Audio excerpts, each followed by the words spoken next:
December 23, 1944, 05:42 a.m.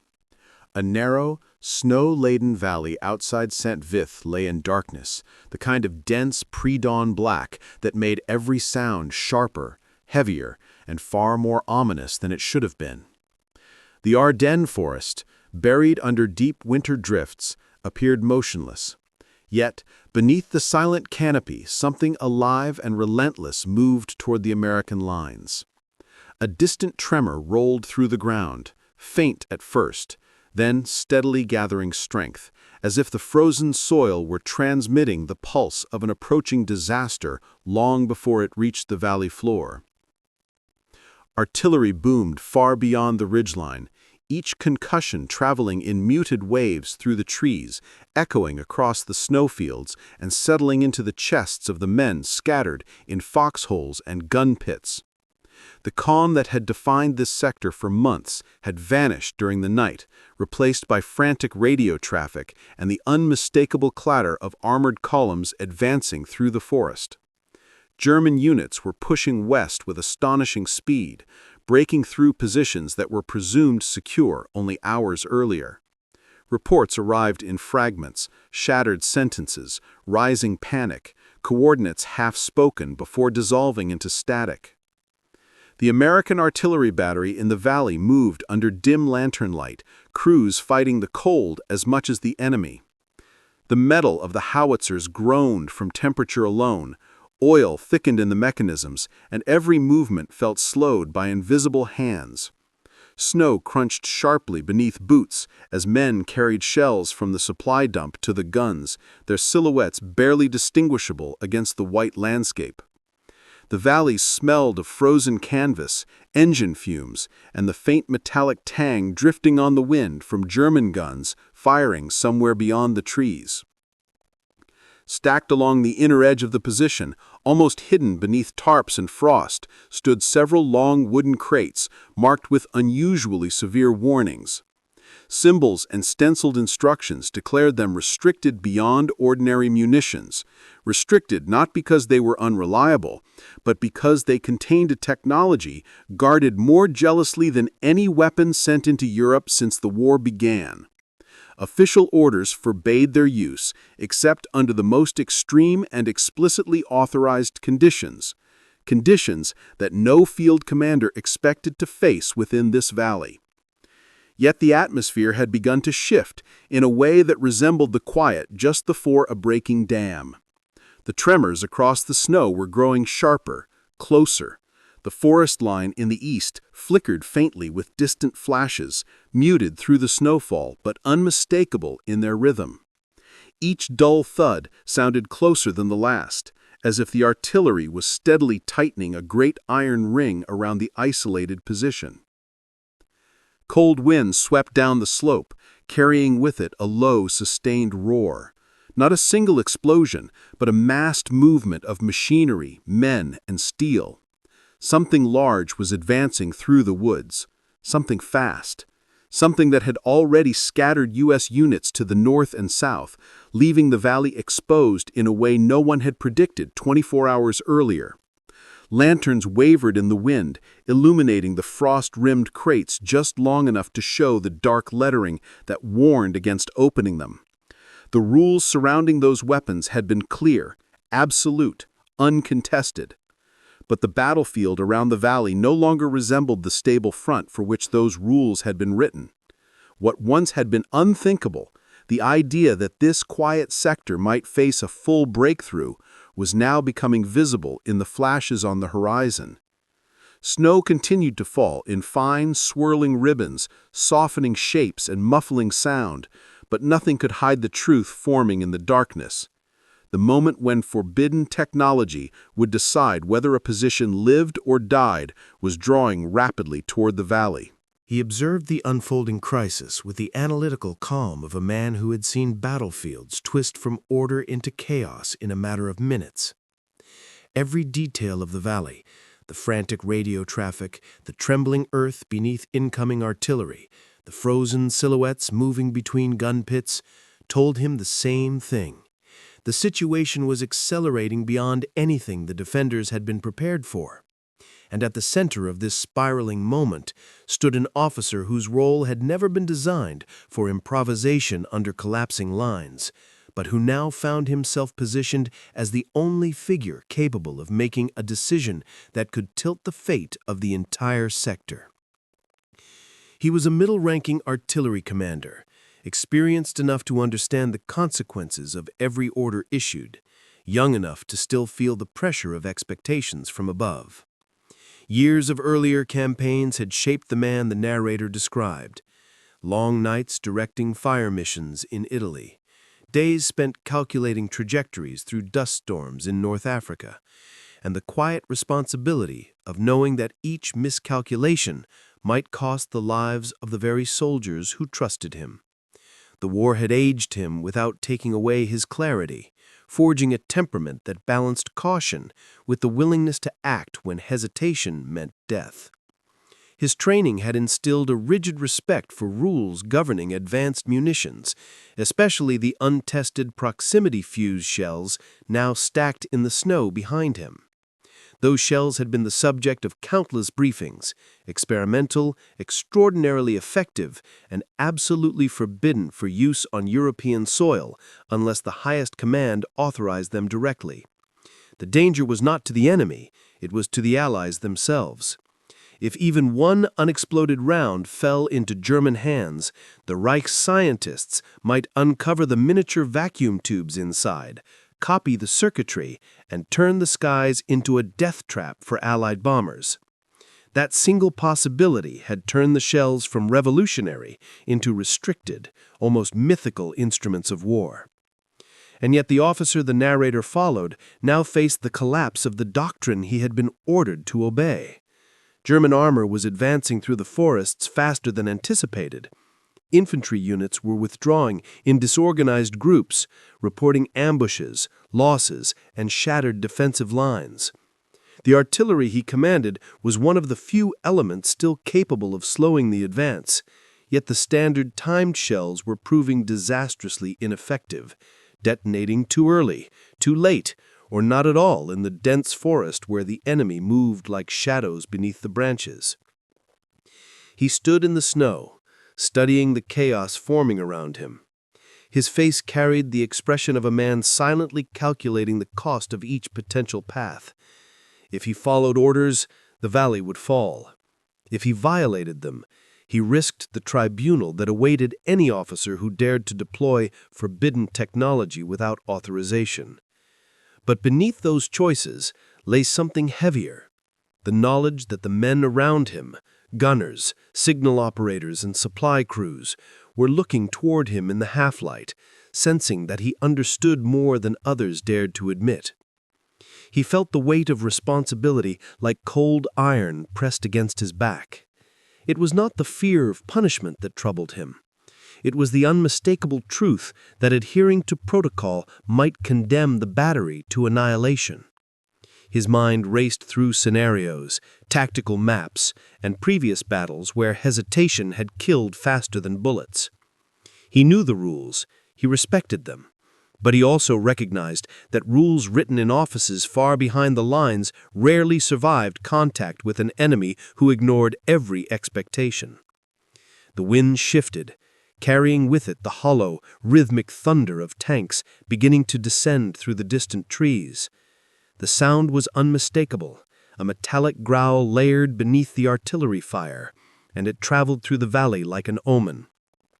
He felt the moment closing in, compressing around him, stripping away hypothetical futures until only one choice remained.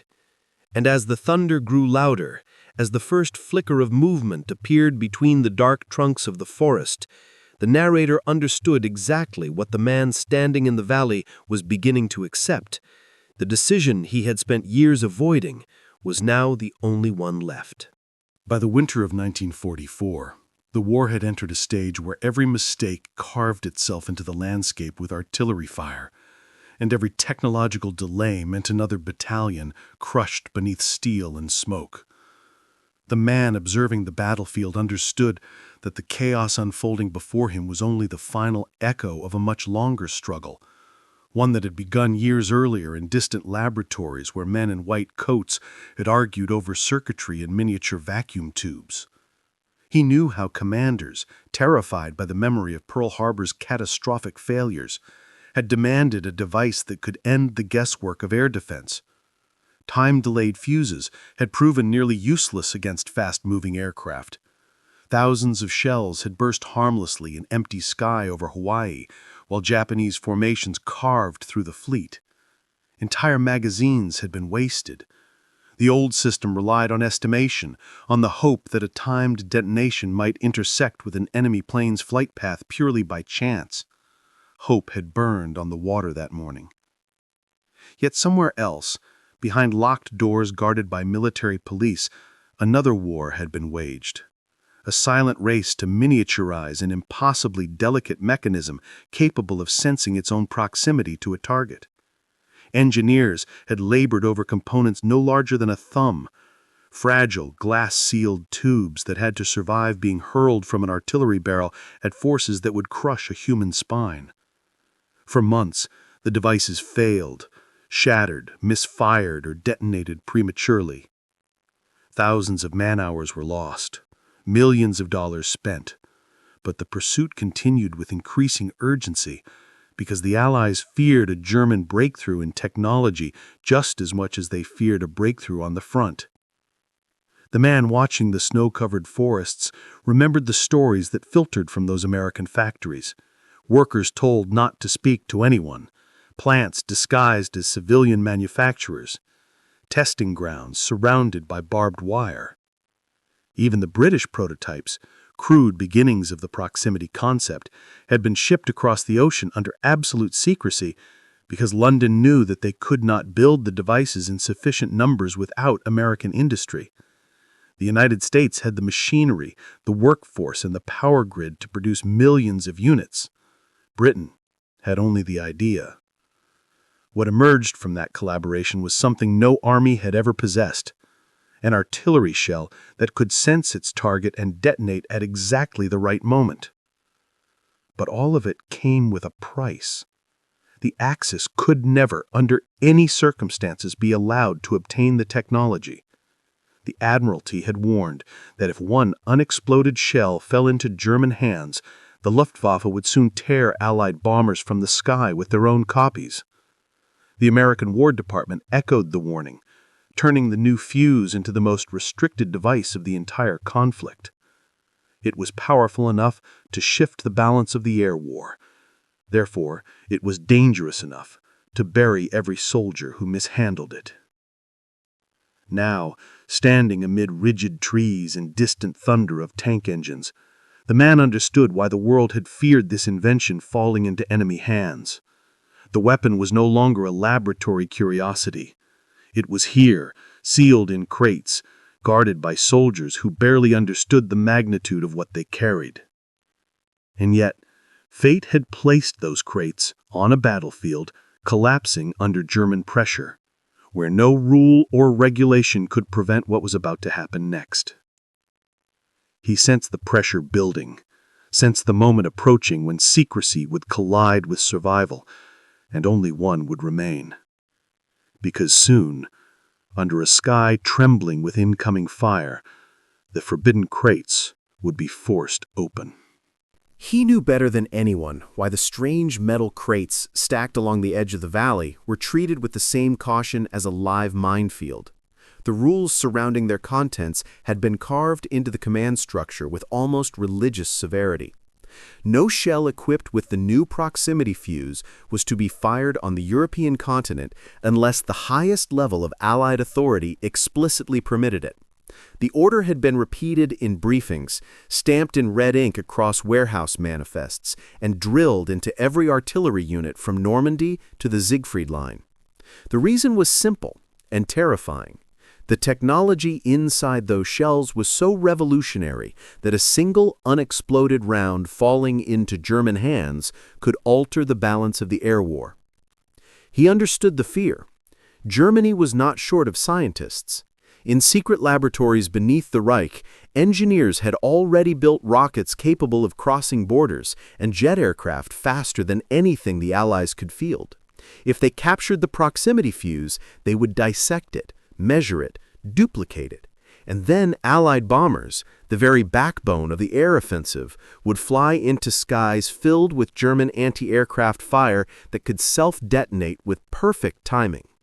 Thousands of aircrew would die before command even realized the extent of the disaster. Entire bombing campaigns could collapse within weeks.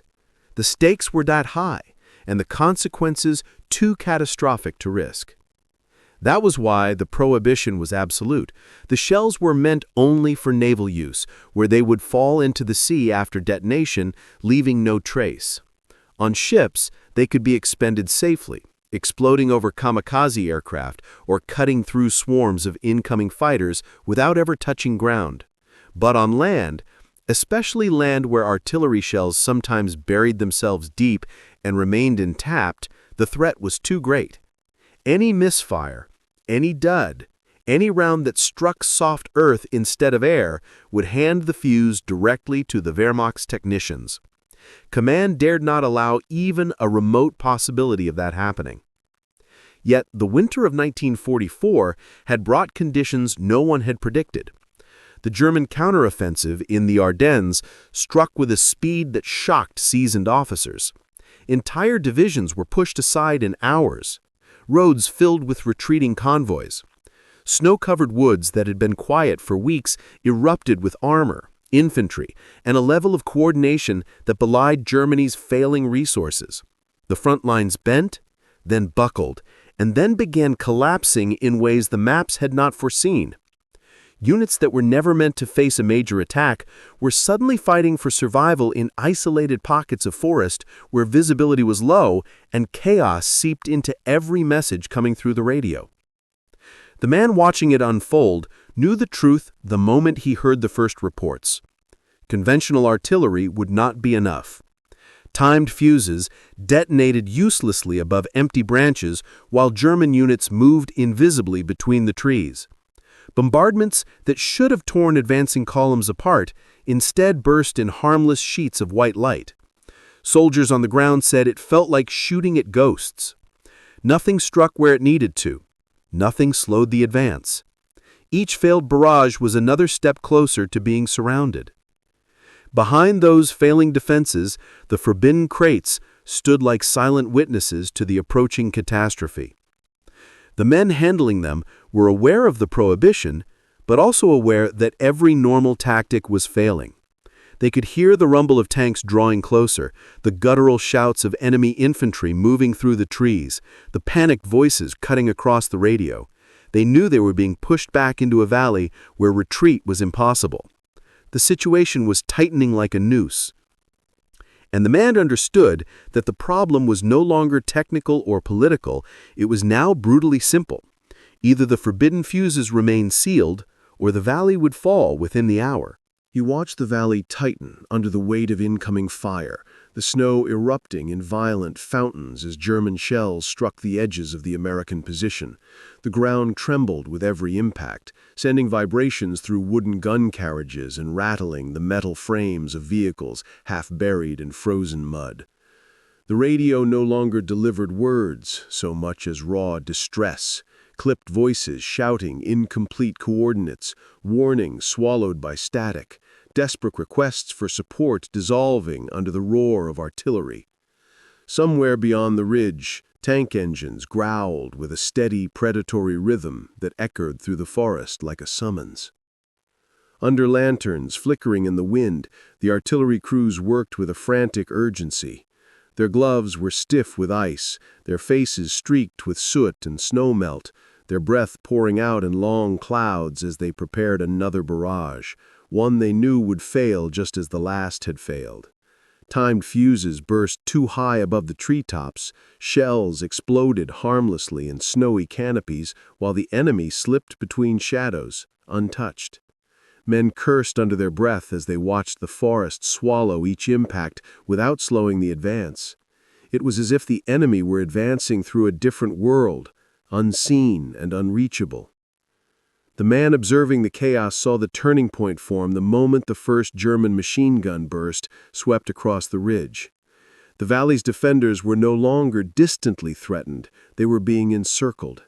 Medics dragged wounded men behind makeshift barriers of snow and ammunition crates, while gun crews shouted over the blast of incoming fire, struggling to keep their weapons operational. The situation had transformed from dangerous to untenable in minutes. And then the wind shifted, blowing the tarpaulin covers off the stack of forbidden crates. Inside lay the shells that command feared more than defeat itself. The man felt the temperature of the moment change.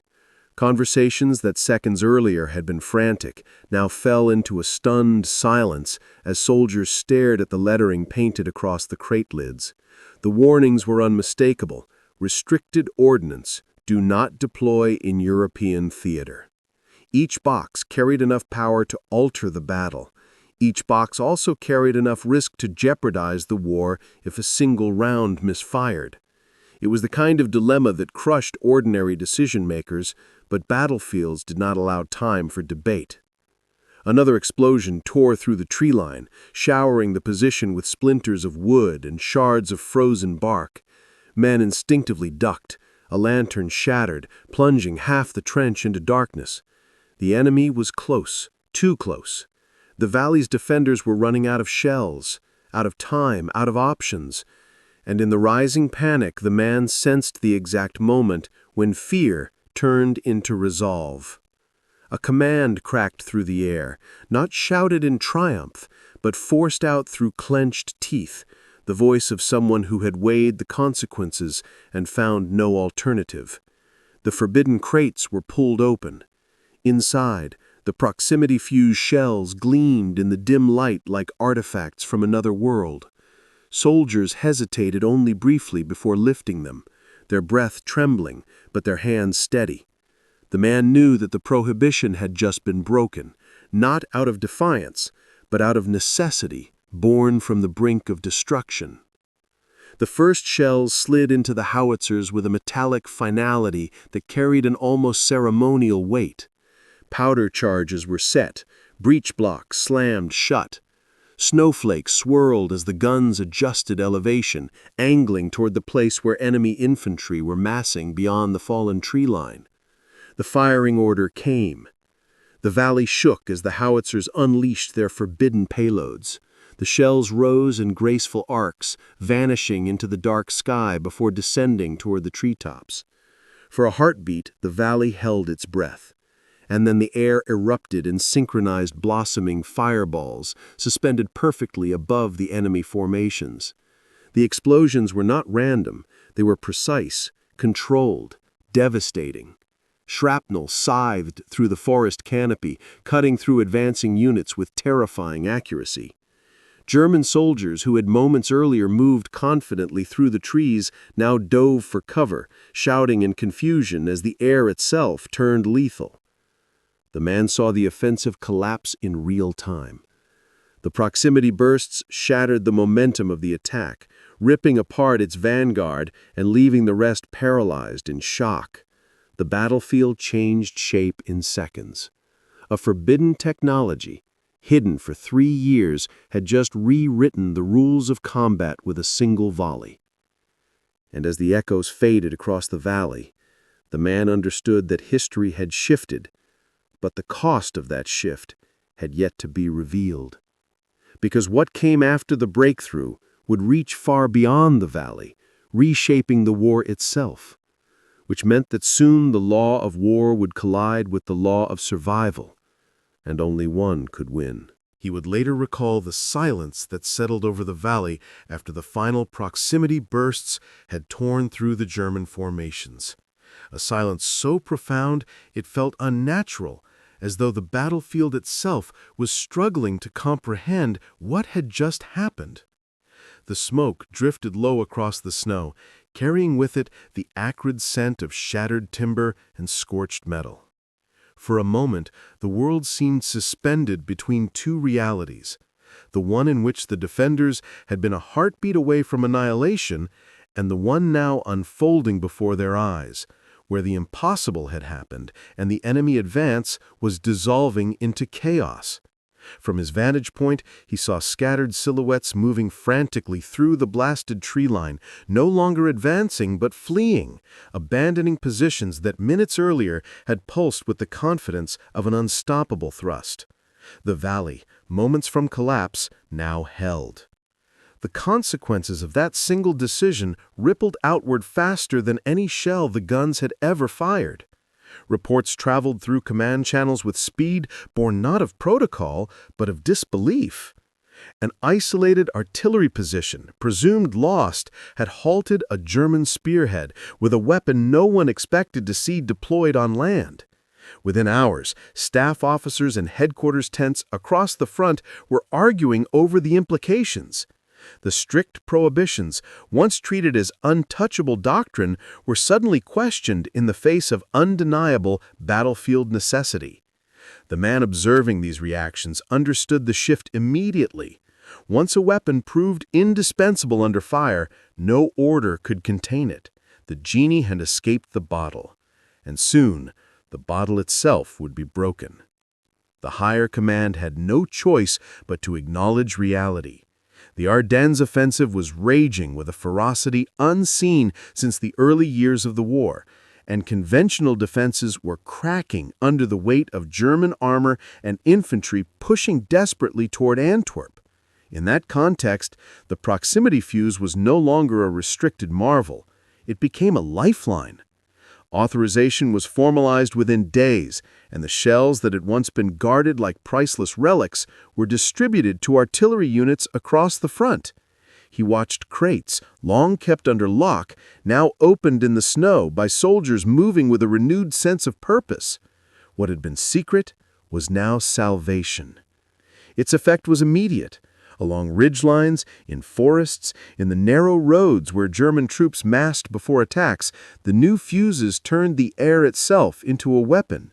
Entire battalions that had taken refuge beneath winter branches were torn apart by bursts hovering precisely at lethal height.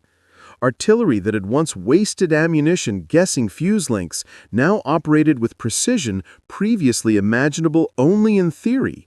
The enemy, so confident in their initial breakthrough, found themselves hammered from above by explosions they could neither anticipate nor avoid. The man knew that in the long, brutal catalog of the war's innovations, few weapons had changed the battlefield as rapidly as this one. Word spread even farther than Europe. Dozens of ships in the Pacific soon received the same technology. And he remembered reading reports of how fleets that had suffered terrible losses to kamikaze strikes suddenly found themselves shielded by invisible spheres of timed detonations.